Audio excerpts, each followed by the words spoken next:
시편 139편 1절에서 4절에 있는 말씀입니다. 우리 같이 읽도록 하겠습니다. 시편 139편 1절에서 4절. 여호와여, 주께서 나를 감찰하시고 아셨나이다. 주께서 나의 앉고 일어섬을 아시며 멀리서도 나의 생각을 통촉하시오며 나의 길과 눕는 것을 감찰하시며 나의 모든 행위를 익히 아시오니 여호와여, 내 혀의 말을 알지 못하시는 것이 하나도 없으시니이다. 아멘. 할렐루야. 오늘은 하나님의 본질을 아는 것 두 번째, 오늘은 하나님의 전지하신 하나님. 우리가 보통 전지전능하신 하나님 그렇게 말씀하잖아요. 근데 전지하신 하나님이다, 이렇게 오늘 말씀을 상고하도록 하겠습니다. 우리가 믿는 하나님, 어떤 하나님인가를 우리가 알고 믿어야 되는 거예요. 우리가 믿는 하나님이 어떤 하나님인가를 알고 믿고 예배를 드리지 않으면 우상 숭배가 되는 거예요. 하나님이 어떤 분인가를 알고 예배를 드려야 되는 거지요. 세상에 많은 우상을 섬기는 종교들은 자기가 하나님을 만들어 놓고 하나님이라고 생각하면서 예배를 드리는 거죠. 그들의 예배 의식, 종교 의식을 행하는 거죠. 근데 우리가 하나님을 온전히 알 수가 없어요. 하나님을 왜 우리가 알 수 없냐면 하나님은 창조주고 우리는 창조물, 피조물이란 말이죠. 그래서 피조물이 하나님을 온전히 알 수가 없어요. 만일 우리가 공부하고 연구해서 하나님을 알고 이것이 바로 하나님이구나라고 했을 때는 그 하나님 아니에요. 우리 인간에게 모든 것이 다 노출된 하나님은 하나님 아니에요. 우리 몰라요. 그래서 우리에게 계시라고 하는 말이 있는 거예요. 계시라고 하는 것은 하나님이 자신을 보여주는 것, 이걸 계시라고. 그래서 우리는 하나님을 아는데 하나님이 보여준 만큼만 아는 거예요. 하나님이 보여주는 계시의 말씀이 있는데 그 계시의 말씀이 성경이란 말이죠. 이 성경을 통해서, 하나님이 말씀하신 이 성경을 통해서 우리는 하나님이 어떤 분인가 하는 것을 알게 되는 거죠. 그래서 성경은 하나님에 대한 이론적인 말씀이죠, 사실. 그런데 이 이론을 우리의 삶에 그 말씀 가지고 실천해보고 그 말씀을 실습함으로 인하여서 하나님을 내 스스로 만나게 되고 알아가게 되는 거예요. 예수님께서 영생이라고 하는 것은 유일하신 참 하나님과 예수 그리스도를 아는 것이 영생이다, 그렇게 말씀하셨어요. 그래서 여기서 안다라고 하는 그 말은 헬라어에 기노스코신이라고 하는데 이런 동사를 쓰는데 능동태예요. 능동태. 능동태라고 하는 것은 누가 깨우쳐 주는 것이 아니고 자기 스스로 깨달아지는 것이라는 거죠. 이 기노스코라고 하는 이 원문의 단어는 경험을 통해서 알아가는데, 어떻게 알아가느냐면 자기가 느껴야 되는 거예요. 누가 깨닫게 해주는 게 아니에요. 자기가 스스로 하나님의 말씀 가지고 살다 보니까 이분이 하나님이구나, 이분이 바로 하나님이라고 내가 지금 믿고 있는 분이구나 하고 느껴지는 거예요. 자기 스스로 느껴지는. 그래서 능동태란 말이죠. 그래서 자기 스스로 성경에서 말씀하시는 이 말씀하시는 하나님을 내가 느껴보고 인식하고 그렇게 함으로써 하나님을 알아가고 그리고 믿어지게 되고 의지하게 되고 나중에는 그 말씀을 순종하게 되어지는 거지요. 지난주에 우리는 하나님의 본질에 대해서 하나님은 사랑이시다라고 하는 것을 말씀을 드렸어요. 우리가 하나님 하면 하나님은 사랑이신 분이에요. 사랑. 우리가 하나님 하면 하나님께서는 우리의 실수와 우리의 죄들을 조사하고 다니고 또 검거하러 다니는 하늘의 경찰관으로 생각을 하는 사람들이 많아요. 하나님 하면 나의 잘못을 잡아내고 나의 실수를 잡아내는 하늘의 경찰관처럼 생각해요. 그런데 우리 하나님은 사랑이시라는 거죠. 우리가 믿는 하나님은 그러한 옳고 그름을 판단해서 그들을 벌 주는 그런 하나님이 아니고 우리가 믿는 하나님은 우리를 사랑하신다. 사랑하시는데 얼마큼 사랑하느냐면 자기의 아들 독생자를 우리를 위해서 십자가에 죽게 한 거예요. 우리의 죄 때문에 하나님의 아들 예수 그리스도가 십자가에서 죽었다는 거예요. 그렇게 내어주신 분, 우리를 사랑해서 자기 아들을 내어주고 우리를 구원해 주신 분이에요. 그보다 더 큰 사랑이 어디 있느냐 하는 거죠. 그래서 하나님은 우리를 사랑하시는데 독생자 예수 그리스도를 십자가에 내주는 만큼 큰 사랑을 받은 우리다 하는 거죠.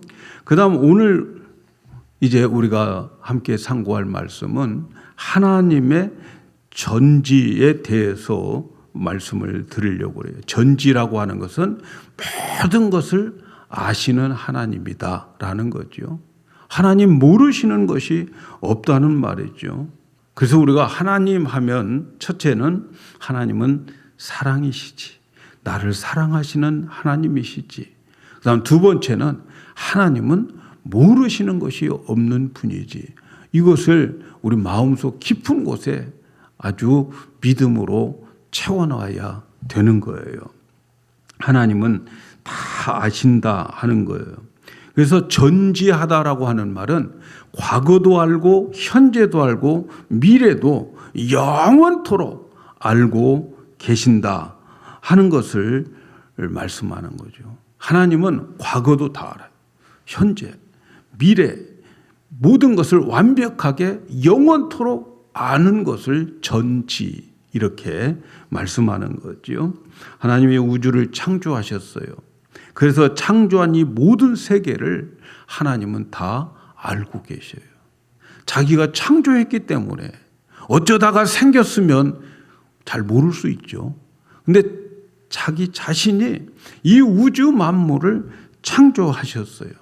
제가 안경점에 가 있는데 어떤 손님이 여기서 안경 맞췄으니까 고쳐주세요. 이렇게 고장난 안경을 그 점원에게 주더라고요. 주머니 이제 안경사를 불러가지고 이거 여기서 맞춰서 고장났다는데 고쳐주세요. 그랬더니 그 안경사가 딱 보고 이건 내가 안 만들었어요. 그러더라고요. 자기가 안 만들었는데 금방 자기가 만든 건 알거든요. 내가 안 만들었다고 그러더라고요. 여러분 하나님이 창조하신 것이기 때문에 이 창조의 모든 것들을 하나님은 다 알아요. 여러분 이 하나님께서는 무생물에 관한 것도 다 알아요. 생명이 없는 것까지도 다 알고 계세요. 여러분 이 세상에 하늘의 별들이 얼마나 많을 것 같습니까? 하늘의 별들을 셀 수 있을까요? 하늘의 별들을 여러분 이름들을 다 알 수 있을까요? 그런데 말이죠. 하나님은 아신다는 거예요. 시편 147편에 보니까 4절 5절에 저가 별의 수요를 계수하시고 또 저희를 다 이름대로 부르신다. 이렇게 말해요. 우리 주는 광대하시며 능력이 많으시며 그 지혜가 무궁하다. 하늘의 별들이 얼마나 될까요, 여러분? 2003년에 그 호주 시드니에서 국제 천문학 그 연맹 대회가 열렸어요. 회의가 열렸어요. 이때에 하늘의 별들에 대한 숫자들을 그때 발표하는데 하늘의 별들이 얼만큼 많냐면은 7조 곱하기 100억 이렇게 말하고 있어요. 하늘의 별이 7조 곱하기 100억이라는 거예요. 여러분 우리가 상상이 잘 안 되잖아요. 뭐 우리가 이런 숫자 계산해 본 적도 없고 그런데 말이죠. 이걸 이렇게 표현을 했어요. 이 우주에 있는 이 세상에 있는 모든 바닷가에 있는 모래 알갱이와 그리고 사막에 있는 모든 모래 알갱이를 합친 것 곱하기 10을 해야 된다. 이렇게 말해요. 그러니까 바닷가에 있는 모래도 못 세잖아요. 그런데 거기에다가 이 사막에 있는 모래까지 합쳐가지고 그 알갱이 숫자 곱하기 10 이렇다는 거죠. 여러분 얼마나 우리가 보기에는 그 수많은 셀 수도 없는 그 알갱이 하나의 그 모래알처럼 이 지구도 그런 별 중에 하나예요. 이렇게 많은 것들을 이름을 다 아신다. 우리는 셀 수조차도 없는데 하나님은 그 모든 것들을 이름을 다 알고 계시는 하나님이다. 하나님의 지식과 지혜를 누가 흉내낼 수 있겠습니까, 여러분? 하늘의 별들을 다 세시고 그 이름을 다 아시는 하나님. 여기에 우리 인간이 할 말이 있겠습니까? 하나님은 이처럼 무생물에 대해서도 하나님은 다 알고 계신다 하는 거죠. 그 다음에 하나님께서는 모든 생물에 대해서도 다 알고 계셔요. 생물, 살아있는 모든 것들. 하루살이 그 벌레들까지도 모두가 다 하나님 손에 있다는 거죠. 여러분 잘 아는 대로 마태복음 10장 29절에 보면 참새 2마리가 한 앗사르니에 팔리는 것이 아니냐. 그러나 너희 아버지께서 허락하지 아니하시면 그 하나라도 땅에 떨어지지 않는다. 우리는 공중에 날아가는 새들을 보면서 야, 새떼들이네 그렇게 보지만 그러나 하나님께서는 그 날아가는 새 한 마리 한 마리를 관장하고 계시고 그 새 한 마리 한 마리에 대해서 하나님은 귀중하게 여기시는 거야. 하나님 허락이 없으면 한 마리도 떨어지지 않게 되어 있어요. 여러분 우리가 날아다니는 이 날파리들도 하나님의 허락이 없으면 하나도 땅에 떨어지지 않고 있어요. 이렇게 살아 움직이는 모든 생물도 하나님은 다 알고 계시고 관장하고 계신다 하는 거죠. 사람들이 말이죠. 물속 깊이는 알 수 있어도 사람 속은 모른다고 그러잖아요. 저도 몰라요. 도대체 무슨 생각을 하시는지 잘 몰라요. 그런데 말이죠. 하나님은 사람들의 생각과 마음을 다 아신다는 거예요. 다 아신다. 어떤 마음을 가지고 있는지 아시고 하나님은 마음을 보셔요. 겉모양을 보시는 게 아니고 마음을 보셔요. 오늘 또 우리가 예배드리는 우리의 마음을 보셔요.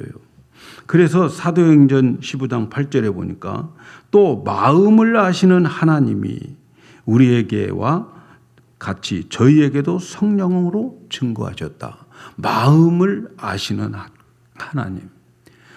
저의 마음, 여러분의 마음 다 알지요. 아픈 마음, 슬픈 마음, 기쁜 마음 다 아십니다. 어떤 사람은 기도할 때 하나님 왜 제 마음을 몰라주십니까? 이렇게 부르짖는데 하나님 모르시겠어요? 다 알아요. 다 아니까 왜 마음을 몰라주냐고 하지 말고 차라리 하나님 제 마음 알면서 왜 가만히 계세요? 그렇게 기도하는 편이 훨씬 나아요. 그리고 하나님께서 내 마음을 아시는 하나님이 어떻게 나를 이끌어 가시고 어떻게 나를 인도하실까 하는 것을 기대하면서 기다리는 법을 배워야 되는 거예요.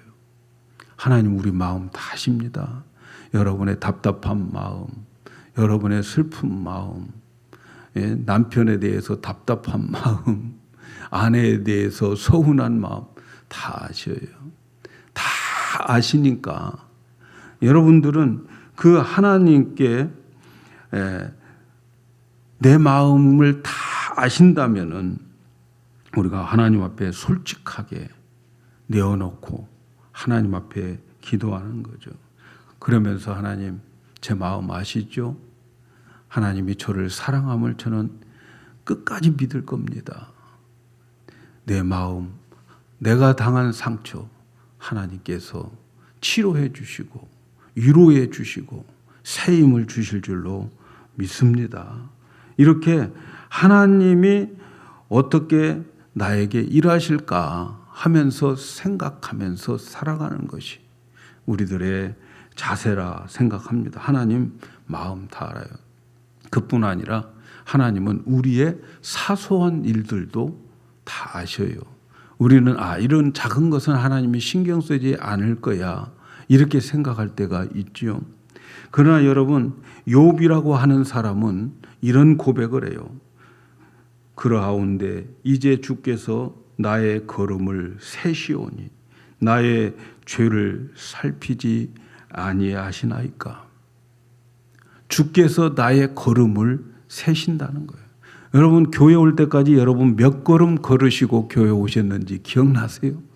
그것도 우리는 모르잖아요. 여러분 지금까지 인생을 살아오면서 몇 걸음 걸어왔을까요? 요즘은 뭐 만보 걷자 해서 만보기가 있잖아요. 오늘은 만보 걸었어.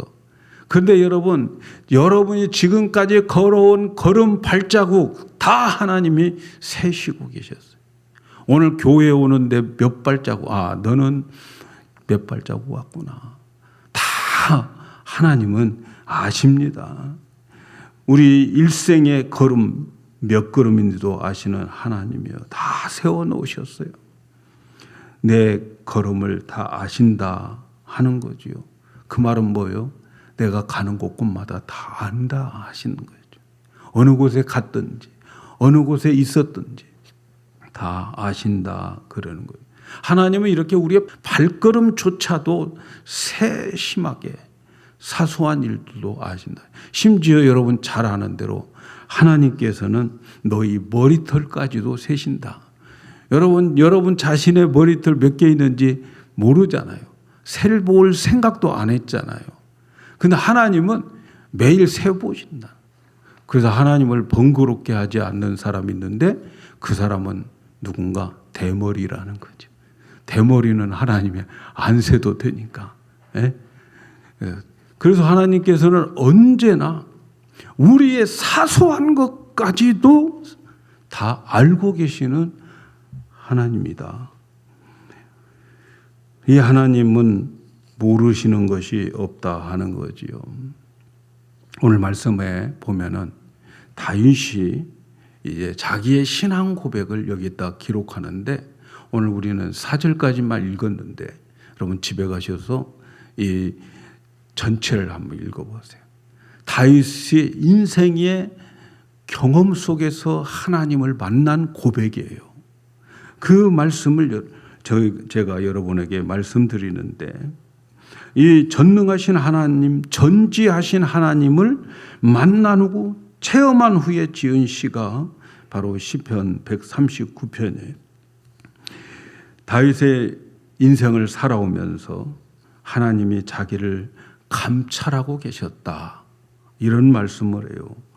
오늘 1절에 보니까 여호와여 주께서 나를 감찰하셨나이다. 감찰이라고 하는 말은 살펴봤다는 말인데 대충 살펴본 게 아니고 여러분 병원에 가면 중환자실이 있잖아요. 그 중환자실에 환자가 들어가면 간호사와 의사가 시간마다 그를 체크업하지요. 혈압이 올라갔는가 내려갔는가 심장 박동이 얼마큼 뛰고 있는가 이런 것을 체크하면서 그때그때 그를 조치하는 것을 볼 겁니다. 바로 감찰했다라고 하는 말은 그런 뜻인 거예요. 하나님은 하나님의 백성들을 한순간도 눈을 떼지 않았어요. 한순간도 하나님은 나에게서 눈을 뗀 적이 없어요. 나는 몰라요. 나는 몰랐어도 하나님은 한순간도 눈을 나에게서 떼고 딴 데 본 적이 없어요. 그것을 감찰하셨다라는 거죠. 하나님은 그래서 내가 한 걸음 한 걸음 옮길 때마다 하나님은 나를 감찰하시고 나를 살피셨다 하는 거죠. 내 발걸음마다 하나님께서 자세하게 보시고 자세하게 관찰을 하셨기 때문에 하나님은 나를 너무너무 잘 아는 거예요. 하나님은 하나님의 신적인 능력으로 나를 알죠. 그렇지만 하나님이 여기서 나를 아는 것은 내 발걸음 한 걸음 한 걸음 옮길 때마다 자세하게 보시고 그리고 나를 아셨다는 거죠. 진화론을 믿는 사람들은 그냥 스스로 이렇게 지가 알아서 커가지고 지가 그렇게 됐으니까 과정도 모르고 그럴 거예요. 그런데 그게 아니에요. 하나님은 당신이 창조했고 창조한 그들의 하나하나 발걸음을 옮길 때마다 보시고 관찰했기 때문에 모든 것을 아신다는 거죠. 여러분, 나에게 일어나는 모든 일이 하나님이 모르는 일이 하나도 없습니다. 여러분 믿으시기 바랍니다. 하나님이 나에게 일어나는 모든 일 모르실 일이 없어요. 그러니까 나에게 일어나는 것을 다 알고 계신다고 하는 것은 하나님께서 통제할 수 있다는 거죠. 하나님이 얼마든지 그 모든 것들을 통제할 수 있다라는 거죠. 그러니까 때로는 하나님이 믿는 자들에게 좋지 않는 일들도 일어나고 또 악한 일들도 당하지만 하나님이 다 수습할 수 있다는 거죠. 모든 것을 감찰하시고 다 아시는 하나님, 보고만 계시는 하나님 아니라는 거죠. 지난주에 말씀을 드렸듯이 그 하나님은 사랑의 하나님이다 라는 거죠. 그래서 우리에게 오는 여러 가지 어려운 일들이 생겼을 때에 이거 나 혼자만 당하는 게 아니야. 나 혼자만 이 고통 당하는 게 아니야. 지금 하나님도 알고 계시고 하나님도 아파하시고 마음 아파하시고 안타까워하시고 내가 기쁨을 만났을 때 기쁜 일이 있을 때 나 혼자만 기쁜 게 아니고 하나님도 기뻐하고 계신다 하는 것을 알아야 돼요. 하나님이 알고 계시고 하나님이 모든 것을 이제 조절하고 계실 것을 기억을 해야 돼요. 여러분, 우리에게 좋은 일 나쁜 일 다 만날 때 나 혼자만 유롭게 가게 하시는 하나님 아니에요. 다 보고 계셔요. 다 알고 계십니다. 우리가 기쁜 수렁에 빠졌을 때에 여러분 아무도 안 보는 가운데 나 혼자 빠졌으면 얼마나 불안하고 얼마나 두렵겠습니까? 그런데 내가 수렁에 빠진 것을 사람들이 누군가가 알아요. 봤다고 한다면 그 마음속에 두려움보다는 기대감이 있게 되는 거죠. 이제는 누군가 구조대를 불러서 나를 구원해 줄 거다. 그런데 아무도 본 사람 없으면 막 얼마나 불안과 두려움 가운데 온갖 소리를 다 내면서 빠져 들어갈 거 아닙니까? 그런데 말이죠.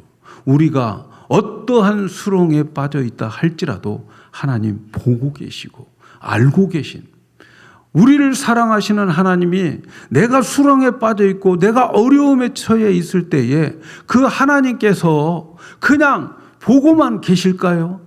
대책이 없으실까요? 다음 주에 하나님의 전능하심에 대해서 말씀을 드리겠는데 하나님 전지하실 뿐만 아니라 전능하시다는 것도 기억하셔야 돼요. 하나님은 우리의 모든 인생의 문제 다 정답을 가지고 있고 하나님이 원하는 목표에 지금 그곳을 향해서 끌어가고 있다 하는 것을 우리는 알아야 돼요. 다윗은 이렇게 하나님이 나의 모든 것을 감찰하고 계신다고 하는 것을 과거부터 지금까지 걸어왔다고 하는 것을 하나님이 함께 걸어오셨고 함께 그 길을 걸어왔기 때문에 하나님은 나의 모든 것을 아신다. 왜? 감찰하시는 하나님이기 때문에. 여러분 한 주간 또 살아갈 때에 여러분의 발걸음 다 세시면서 우리 하나님께서 우리를 감찰하시고 보호하고 계심을 믿으시기를 바랍니다. 자, 그렇다면 우리가 어떤 믿음을 가져야 되겠어요? 평소 때 머리로 믿고 있다가 실제 어려움을 만나면 하나님이 나와 함께 계신다 하는 것을 잃어버리면 안 돼요. 우리는 성경을 통해서 또 목사님 설교를 통해서 하나님이 나와 함께 계신다 하는 것을 들었어요. 그런데 정작 우리의 삶 속에 어렵고 내 인생의 문제에서 내 힘으로 할 수 없을 때에 우리 하나님은 다 보고 계시고 그 환경도 하나님이 주셨고 그 환경 속에서 해답도 하나님이 주실 것을 믿고 우리의 삶 속에서 어렵고 힘들 때에 그 하나님이 해결해 주실 것도 믿어야 되는 거지요. 하나님께서는 우리의 앉고 일어서심을 아신다 이렇게 말씀해요. 오늘 말씀해 보니까 2절 3절에 보니까 주께서 나의 앉고 일어섬을 아시며 멀리서 나의 생각을 통촉하시오며 나의 길과 눕는 것을 감찰하시며 나의 모든 행위를 익히 아신다. 하나님께서 나의 앉고 일어서는 것을 다 알고 계신다. 앉고 일어선다는 말이 무슨 말일까요? 그의 형편과 처지를 다 알고 계신다. 어디에 앉아 있고 어디에 누워 있고 다 알고 계신다 하는 말씀입니다. 지금 내가 얼마나 가난하고 지금 내가 얼마나 절망적이고 내가 지금 얼마나 외롭고 내가 지금 얼마나 기뻐하고 다 안고 섬을 다 아시는 분이에요. 지금 우리가 앉아있는 곳이 어떤 곳입니까? 여러분이 앉아있는 곳 가시방석 같은 곳이라고 할지라도 하나님은 다 알고 계세요. 가시방석에 앉아있어도 불안해할 것 없습니다. 우리가 분명히 알아야 될 것은 하나님도 거기에 함께 하신 하나님인 것을 믿으셔야 돼요. 거기에 무슨 생각을 앉아서 하고 있는지도 다 아셔요. 그래서 하나님은 나의 모든 것을 알고 계시고 이 사실을 우리는 내 영혼 혼자서 살아가는 것이 아님을 우리는 믿으셔야 됩니다. 그래서 우리는 하나님과 늘 기도하면서 살아가야 돼요. 기도하면서. 그리고 사랑의 하나님이 나와 함께 있음을 믿고 기다리면서 하나님의 뜻이 무엇인가를 찾아야 돼요. 하나님, 도대체 이 환경 속에서 하나님이 나에게 주신 뜻이 무엇입니까? 이것을 찾아야 돼요. 내가 어떤 처지에 있어도 우리는 해야 할 일은 하나예요. 주님과 교제하고 기도하는 거죠. 기도. 그래서 우리가 너무도 어려움을 당하면 기도하려고 무릎을 꿇어도 말이 안 나와요. 힘든 일 당해도 내가 기도하려고 하잖아요. 기도하려고 하는데 무슨 말부터 해야 될지 말이 안 나와요. 말을 해도 말이죠. 기도하면서 말을 해도 도대체 이게 무슨 말을 하는지 내 입으로 하는 그런 기도가 도대체 하나님 앞에 응답될까 그런 생각이 들어요. 근데 여러분 우리가 기도할 때 말 못해도 걱정할 필요 없어요. 우리 혀로 말하는 그 기도 잘못해도 걱정할 것이 없어요.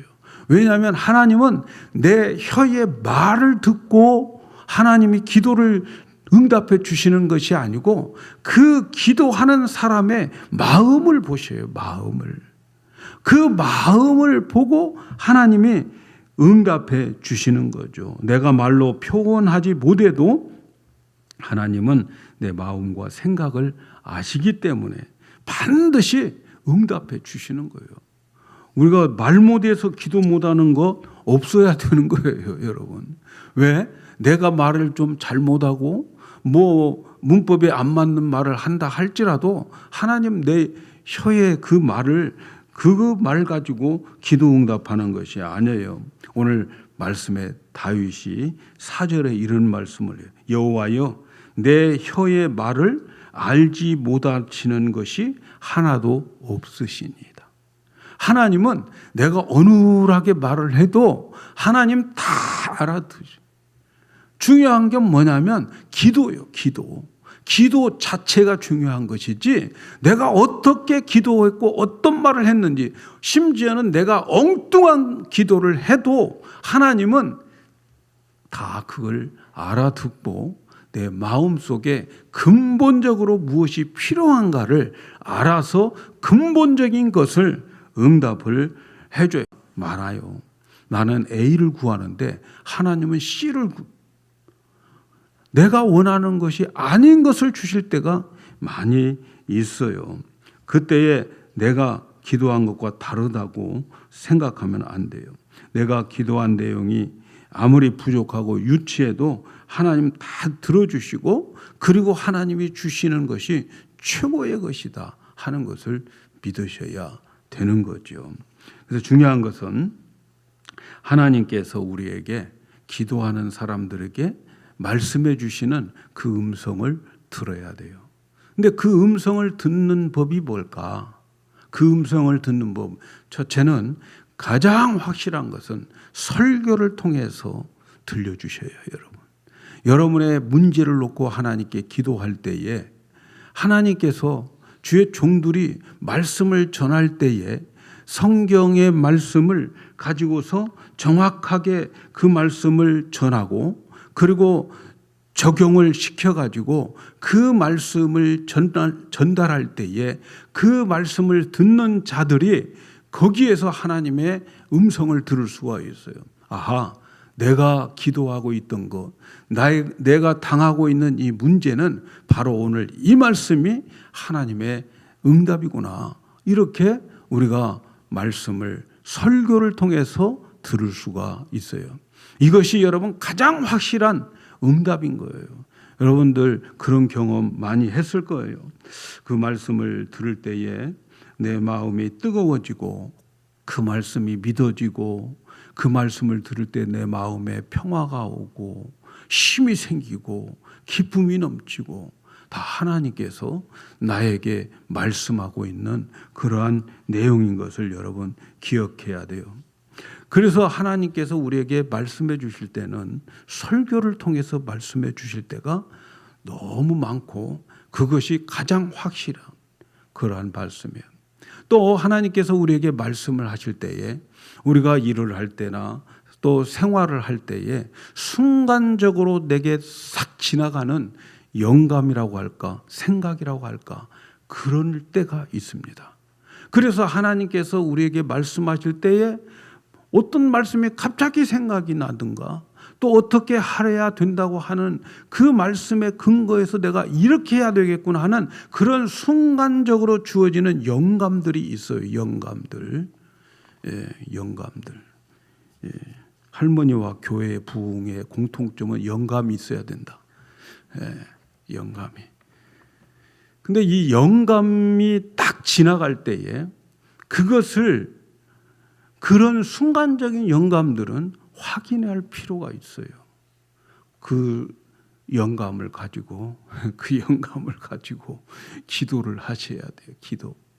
그래서 또 그 영감을 가지고 우리가 말씀을 읽어 나가야 되는, 혹은 목사님과 함께 상담을 해서 그것이 하나님께서 말씀의 범위에서 주어지는 영감인지 아니면 내가 갑자기 생각해낸 것이, 이것을 구별을 해야 됩니다. 그래서 자기 자신이 일방적인 충동적인 그러한 확신인가, 사실 그럴 경우가 많아요. 충동적인 확신이 올 때가 많아요. 그래서 이 부분은 확인을 해봐야 된다 하는 거예요. 딱 떠올랐을 때에 기도하고 말씀 보고 목사님과도 상담하고 이렇게 해서 그것을 구분할 수 있어야 되는 거예요. 하나님은 그렇게 순간적으로 영감을 주셔서 할 때도 계신다. 그 다음엔 또 한 가지는 다른 사람과의 대화를 통해서, 특별히 믿음의 형제나 다른 사람들과 대화를 하는 가운데 내 마음에 와닿을 때가 있어요. 아, 하나님이 저 사람을 통해서 나에게 말씀하시는구나. 그래서 다른 성도들과 교제가 중요한 거죠, 여러분. 성도들이 만나면 항상 자기 속에 있는 그 어렵고 힘들고 그런 이야기들을 함께 나눠야 돼요. 내가 이렇게 어려움을 당했어. 그러면 저 사람은 나도 그랬어. 그러면 어떻게 해서 해결했어? 나도 몰라. 지나놓고 보니까 하나님이 해주신 거야.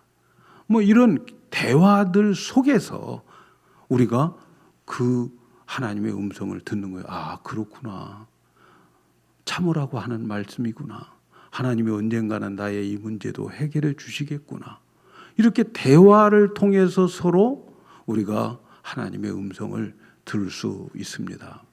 또 하나 중요한 것은 뭐냐면 하나님께서 우리에게 베풀어 주시는 환경의 섭리를 통해서 하나님의 말씀을 해 주셔요. 내가 원하지 않는 환경이 자꾸 펼쳐지고 내가 원하지 않는 쪽으로 자꾸 몰아가시고, 그래서 결국은 하나님께서 나에게 그 환경에서 벗어나지 못하게 만들 때 그 환경은 그 사람에게 주는 하나님의 메시지인 거지요.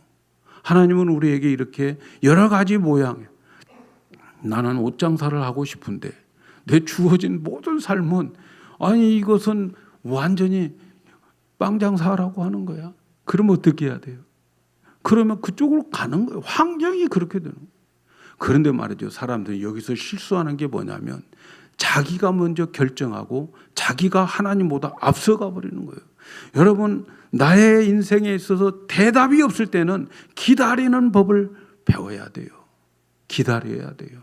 그러면 하나님께서 때가 참에 하나님의 방법을, 하나님의 길을 우리에게 보여주는 거예요. 여러분, 하나님의 전지를 우리가 안다고 하는 것은 나의 과거를 알고 현재의 모습을 알고, 하나님은 미래와 영원을 확실하게 알고 계신다고 하는 그러한 말씀이에요. 그분이 나를 사랑하시는 거예요. 독생자 예수 그리스도를 십자가에 내어주신 분이에요. 그러나 그분이 나를 사랑하고 인도할 때는 모든 것을, 과거, 현재, 미래를 다 아시는 분이기 때문에 하나님은 나의 모든 것을, 나의 주어진 모든 삶의 한순간 한순간을 방치해 두지 않고 하나님이 간섭하시고 계신다, 이끌어 가신다 하는 것을 우리는 고백하게 만드는 거예요. 여러분, 이제 우리 그래도 어느 정도 인생을 살아보셔서 아시지만, 여러분, 우리 인생 내가 사는 것이 아니고 돌이켜보면 하나님에게 끌려온 인생인 거죠. 그렇게 안 느껴집니까? 내가 내 발로 살아온 것 같은데 결국 뒤돌아보면 끌려온 인생입니다. 우리는 하나님의 손에 붙잡혀서 끌려가는 인생인 거죠. 기도하고 뜻을 찾고 기다리다 보니까 여기까지 끌려왔어요. 산행을 하는 사람들에게 유명한 말이 있어요. 그 말은 자기가 올라가는 산은 보이지 않는다. 자기가 등산하면서 올라가고 있는 그 산은 보이지 않아요. 그저 한 걸음 한 걸음 평지일 뿐이고 한 걸음 한 걸음 거기가 거기인 것 같아요. 그래서 내가 올라가는 산이 안 보이는 거예요. 땅만 보고 걸어가는 거예요. 앞에 있는 현실만 보고 걸어가는 거예요. 그런데 말이죠, 그 사람이 중간에 가다가 중간에 있는 고갯마루에 딱 올라가요. 거기서 뒤를 돌아보면, 아니 내가 여기까지 올라왔네 하고 야호 하고 소리치는 거예요. 예? 그리고 다시 또 올라가는 거예요. 그러면 땅만 보이는 거예요. 그러다 한참 올라가서 또 어느 고갯마루에 가서 보면 더 높은 곳에 가 있어요. 더 많은 것이 보여요. 없었던 것이 보이는 게 아니고 그만큼 높이 올라가서 시야가 넓어지는 거예요. 그만큼 성숙해졌다는 거예요. 그래서 더 많은 것을 보게 되는 거죠. 어렸을 때는 담 때문에 앞에 있는 그 펜스 때문에 앞집이 안 보이고 앞이 안 보였는데 어느 날 커서 청년이 돼서 보니까 담장보다도 자기가 더 커져가지고 그래서 앞에 담이 가렸던 모든 것들이 다 보이게 되는 것처럼 말이죠. 우리들의 성숙이 나중에는 다 보이게 만들어요. 여러분, 이것이 우리 신앙생활이라고 생각이 들어요. 내가 살아가는 과정 한순간 한순간을 보면서 생활할 때에는 꼭 같은 길을 같은 평지를 똑같은 모습으로 걸어가고 있는 그러한 나의 모습을 보게 되는 거죠. 실패도 하고 낙심도 하고 고난도 당하고 하나님이 함께해 주시는 것 같기도 하고 혼자 가는 것 같기도 하고 그런데 어느 고갯마루에 딱 가서 내 인생을 되돌아보면 아니 내가 여기까지 올라왔어? 내가 여기까지 왔네? 그리고 야호하고 소리지는 거죠. 여러분 이것이 신앙생활이고 이것이 우리의 인생인 거죠. 그런데 어느 고갯마루에 딱 올라가서 내 인생을 보면서 야 여기까지 온 게 내가 혼자 온 것이 아니고 하나님이 한 번도 내 인생에 있어서 눈을 뗀 적이 없구나. 이렇게 생각하면서 하나님이 여기까지 인도해 주셨네. 그것이 바로 인생의 한 고갯마루인 거죠. 신앙의 고갯마루가 되는 거죠. 거기서 나의 고백은 하나님이 나를 감찰하셨네. 하나님이 내 발걸음을 한 걸음 한 걸음 인도하시고 나의 모든 생각을 인도하여서 여기까지 오게 하셨네. 이렇게 고백하게 될 것입니다. 그리고 모든 것을 아시는 하나님이 나를 이끌어 주셨고 나에게 그 뜻을 알려주었고 나를 지시하셨던 그것이 옳았구나. 이것을 느끼게 되는 거죠. 그래서 하나님의 뜻은 언제나 나의 인생에 있어서 최선이었구나. 차선을 준 적이 없구나. 이것을 고백하게 되는데 바로 저와 여러분의 운명이 바로 이러한 운명이라는 것을 기억하시고 올해도 하나님께서 우리를 사랑하시고 나의 모든 것을 아시는 그 하나님께서 우리를 이끌어서 어느 고갯마루에 올라갔을 때 우리도 우리의 인생의 뒤안길을 보면서 하나님이 여기까지 인도해 주셨네. 하나님의 선택은 최선의 것이었어. 그렇게 고백할 날이 반드시 오게 될 줄로 믿습니다.